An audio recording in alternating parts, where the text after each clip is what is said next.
seu direito. Juízes, promotores, advogados, defensores, todos em um debate para esclarecer o seu direito de consumidor.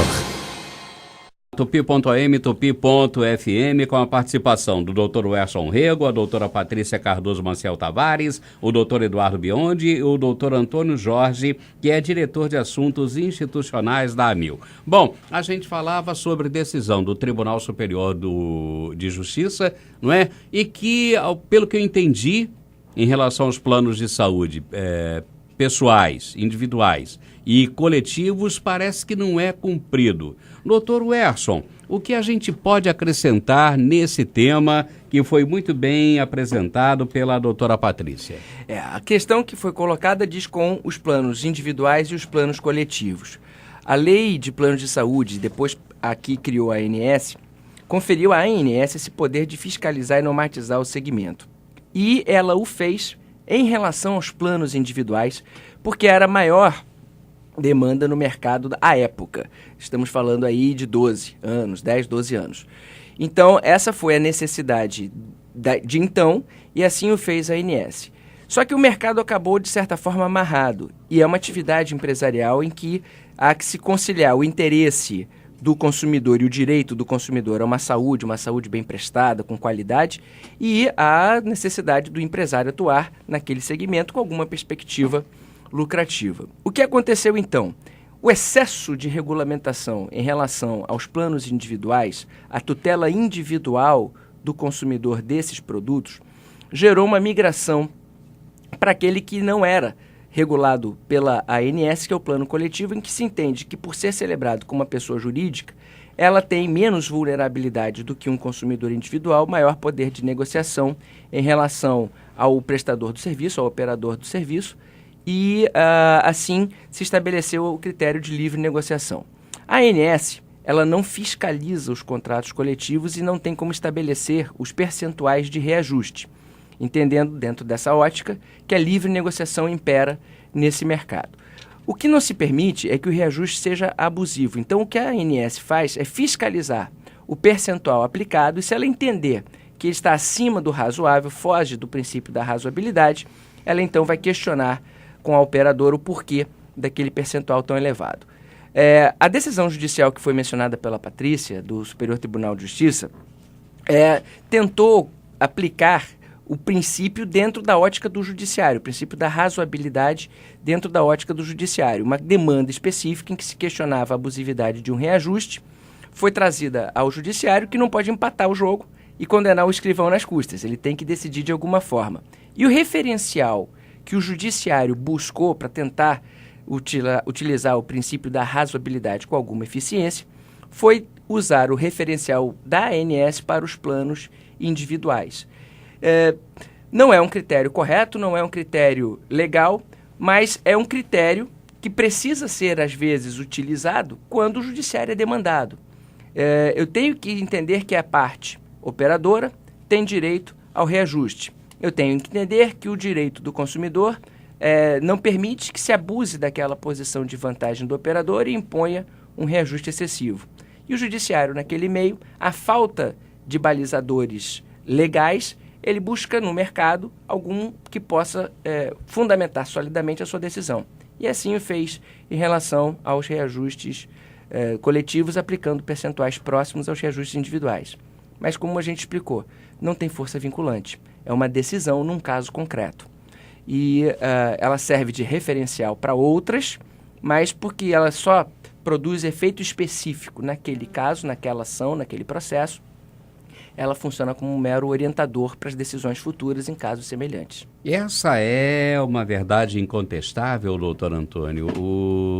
As operadoras de plano de saúde não fazem muita questão hoje do cliente individual, do plano individual? Preferem mesmo o plano empresarial, o plano coletivo? A questão objetiva é a seguinte: o risco e a responsabilidade da operadora com quem? O nosso sistema de financiamento é o sistema do mutualismo. O que é o mutualismo? Um grupo de pessoas contribui para pagar o que aquele mesmo grupo consome de serviços. E essa conta tem pura e simplesmente fechar. Por quê? Porque se ela não fecha, Ou o médico não recebe, ou o hospital não recebe, ou a empresa quebra. Então, esse é o princípio do mutualismo. Ou seja, se eu gasto 100, eu tenho que arrecadar os 100 que eu pago pelos serviços e o algo mais de despesas administrativas. A questão do plano individual, como foi colocado, o que aconteceu nesses anos todos? Ele foi, por uma série de fatores que o Dr. Elcio já colocou, ele foi aumentando a sua vulnerabilidade em termos de risco. Ou seja, o que faz uma família, por exemplo, que entra em dificuldades, e esse momento da crise financeira é muito claro. Ele tira do plano aquele que tem saúde. Então, num plano familiar, quando a coisa aperta, sai o pai, em primeiro lugar, sai, às vezes, aquele que está um pouco mais... e fica o que está... Então, é um ciclo muito perverso em termos de aumento do consumo na medida em que as situações ficam difíceis. E, naturalmente, a responsabilidade, como eu lhe disse, da operadora com aqueles que já são clientes dela é evitar riscos, porque eles mesmos vão ter que pagar a conta. E há realmente, claro, uma retração de vendas do plano individual. Só para complementar, a contrapartida que nós falamos é que houve uma mudança, de certa forma, mais recente, que foram os famosos planos de adesão. Ou seja, se propiciar a entidades que tenham determinados vínculos que possam obter algumas vantagens pela diluição do grupo. Mas esse é um processo que está em andamento. Agora, doutor Eduardo Biondi, enquanto o doutor Antônio falava, eu ficava pensando, eu sou o único leigo à mesa, não é? Um assunto aqui, quem não entende nada sou eu. Então, acho que eu tenho até o direito de fazer perguntas absurdas em consequência disso. Enquanto o doutor Antônio falava, eu ficava pensando, puxa vida, se eu for fazer um plano de saúde individual hoje e eu tiver uma doença pré-existente, como é que fica essa questão? Agora, se eu fizer um plano de saúde através da empresa, não quero nem saber se eu tenho doença pré-existente ou não. Eu posso ter problema de coração, mas o plano coletivo não me cobra nada disso. Mas o individual ainda cobra a doença pré-existente? Se tiver, não pode? É limitado aqui, é limitado ali, doutor Eduardo? Então, Haroldo, para as lesões pré-existentes, toda vez que você procura um plano de saúde, geralmente hoje eles mandam você fazer ou assinar um formulário, uma declaração, e alguns planos chegam até pedir alguns exames para verificar a sua condição, a condição da sua saúde, para analisar e ter esse risco, lembrando que os custos desses exames não são cobrados daquela pessoa que está tentando ou querendo aderir a esse plano de saúde individual. Mas lembrando que não é na questão do plano de saúde individualizada, toda vez que nós falarmos de uma lesão pré-existente, você vai ter um período que você não vai poder utilizar ou ser atendido dessas doenças em referência a essa pré-existência. Então, eles chamam de carência, né? Tem uma carência. Tem uma carência, ou então, se dependendo do que for ofertado pelo plano de saúde, também há a possibilidade de você pagar um pouco a mais para você ter resguardado o direito de tratar ou ter os exames, ter as cirurgias necessárias em relação a essa doença pré-existente. Isso aí é o que eles chamam de pagar um valor adicional, que é, na verdade, um agravo. E isso dá a possibilidade de você efetivamente ter a oportunidade desse tratamento sem cumprir esse prazo de carência, que geralmente é de 2 anos.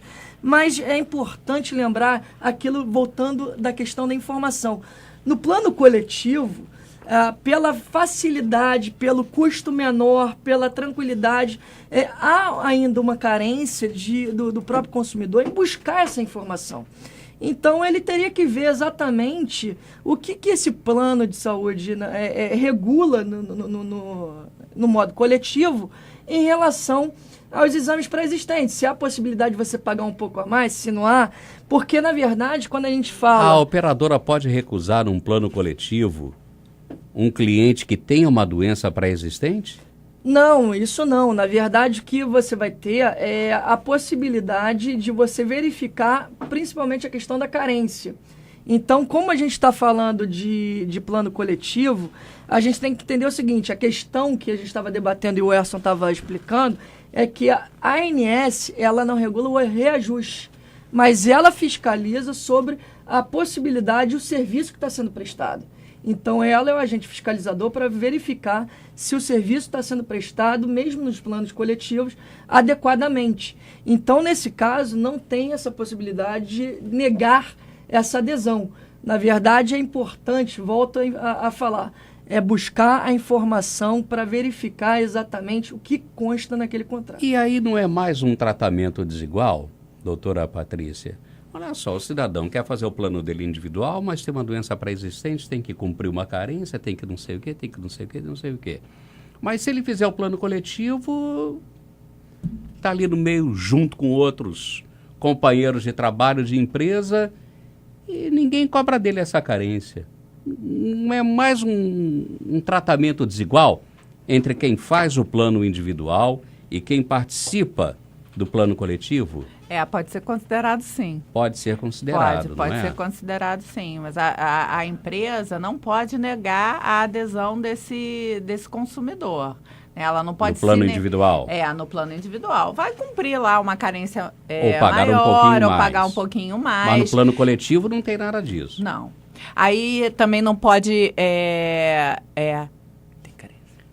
Pode falar, doutor Fala, Erson. Edson, tem carência? Tem carência sim. O que acontece... Tem, lógico. É isso que eu quero. Mas não tem exame, não, né? O que acontece é o seguinte, o consumidor, a operadora, tanto no plano individual quanto no plano coletivo, ela tem o direito ao que se chama entrevista qualificada antes de aceitar a adesão àquele plano. Muitas vezes, porque é custoso, se substitui a entrevista qualificada por uma declaração de saúde.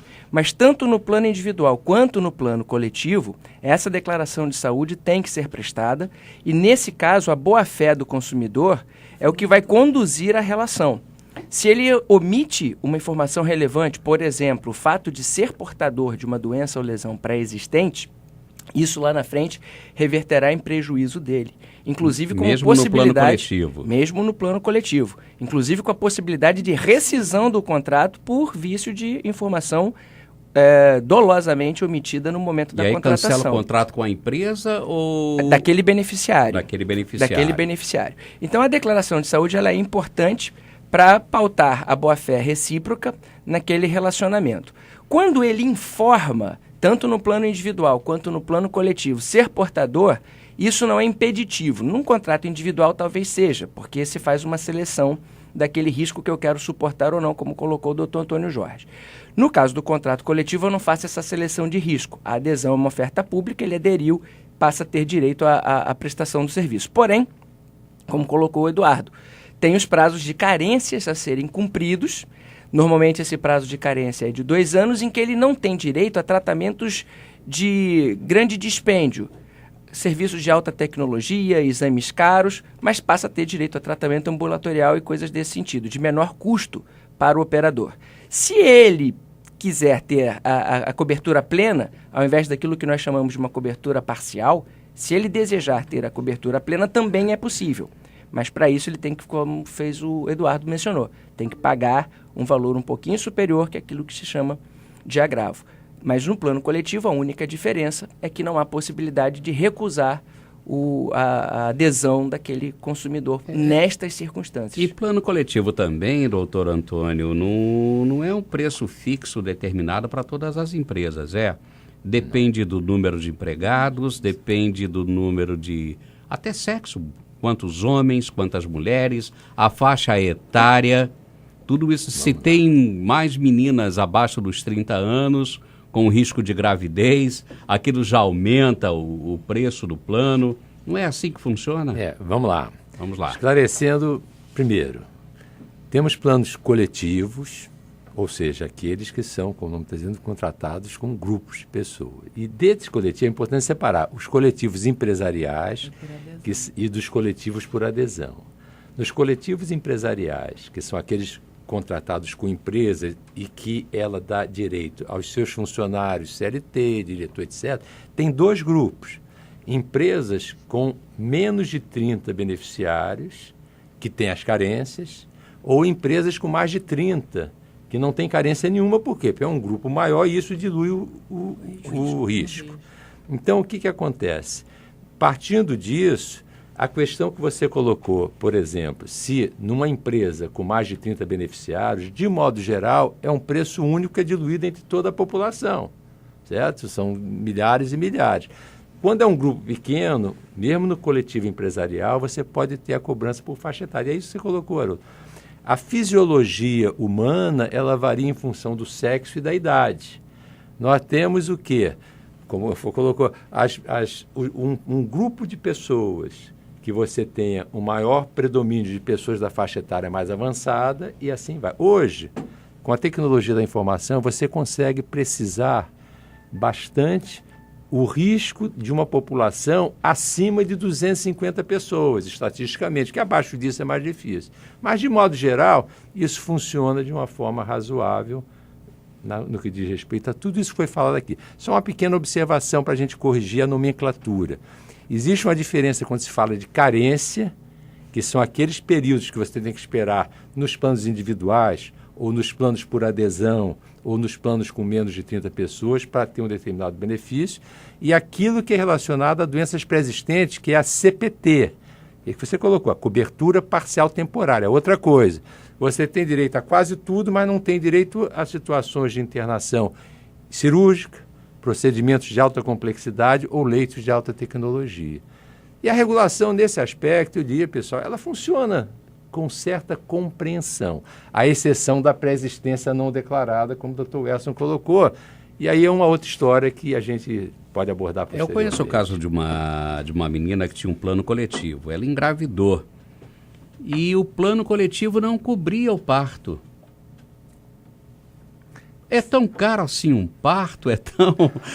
Exige tanta complicação, doutor Antônio? É uma boa pergunta. Tudo vai depender, Haroldo, daquele que assume o risco. E aí, quando nós falamos de saúde, em particular de saúde complementar, é importante nós contextualizarmos algumas coisas. Uma delas, por exemplo, estou falando de grandes operadoras ou de pequenas operadoras. Outra, por exemplo, estou falando de regiões metropolitanas ou interior do país, porque tudo, estou falando de plano coletivo empresarial, tudo gera coisa. O que você falou é o seguinte, o nascimento, certo? A nossa curva, né, entre o nascer e o morrer, ela tem realmente nesses dois extremos custos assistenciais bem gravosos, entre aspas. A vida não é um gravame, mas é um benefício.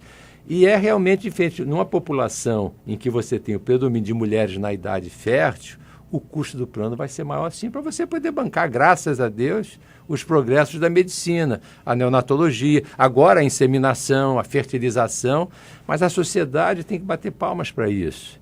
Porque se ela pagar caro e tiver o que ela quer ter, está tudo bem. O que não pode acontecer é ela pagar caro e na hora que precisar não possa ter. Pois aí, no caso dessa minha amiga que engravidou e aí recorreu ao plano de saúde, que era coletivo, oferecido lá pela empresa onde ela trabalha, aí chegou na hora o plano disse assim, não, aqui para a senhora não tem parto não. E aí, doutor Antônio? Certamente esse contrato atende à previsão legal que te permite ter a opção do empregador que paga o plano, dizer, não, eu não vou assumir o plano com a cobertura com obstetrícia. Só que isso que você colocou tem que ficar claro para o beneficiário, para aquele que tem direito, para não gerar o conflito, que é o conflito na hora do parto, não tem. Então, a lei prevê que você tenha a segmentação total, ou seja, atendimento ambulatorial e hospitalar para tudo, prevê que você tenha sem ou com obstetrícia, como prevê até a questão de você ter só o atendimento ambulatorial, que aí é outra discussão. Mas provavelmente, nesse caso, não foi colocado para o colaborador. A informação é muito importante. Ela acabou fazendo um acordo, ela se queixou junto à direção da empresa, a empresa recorreu ao plano de saúde E aí fizeram um acordo, ela acabou tendo a filhinha dela, que está linda, por sinal. Graças Bom, a Deus. deixa eu agradecer aqui o Dr. Werson Rego, que é juiz de direito da 18ª Vara Civil da Comarca da Capital, a doutora Patrícia Cardoso Maciel Tavares, que é defensora pública, o doutor Eduardo Biondi, conselheiro da Ordem dos Advogados e membro da Defesa do Consumidor, e o doutor Antônio Jorge Kropf. Tá certo aqui o seu nome? Aqui tá corretinho, Perfeitamente. que é diretor, porque tem um Fzinho ali mudo, um P mudo, a gente fica meio na dúvida, não é? Que é diretor de Assuntos Institucionais da AMIL. Hoje a gente falou um pouco sobre planos de saúde, porque ainda falta muita coisa. Numa próxima semana, a gente volta a conversar sobre isso. Muito obrigado, doutor Antônio. Um abraço para o senhor, até a próxima. Muito obrigado. Doutor Werson, muito obrigado. Um abraço, doutor Werson. Muito obrigado, Haroldo, e a todos os ouvintes pela gentileza com que nos ouviram. Doutor Eduardo Biondi, um abraço, doutor Eduardo. Obrigado aos ouvintes, obrigado, Haroldo, pelo convite. Doutora Patrícia, muito obrigado. Muito obrigada a todos. E aprendemos muito ouvindo vocês. Muito obrigado. Seu Direito, o debate que ajuda o consumidor a saber mais sobre seus direitos.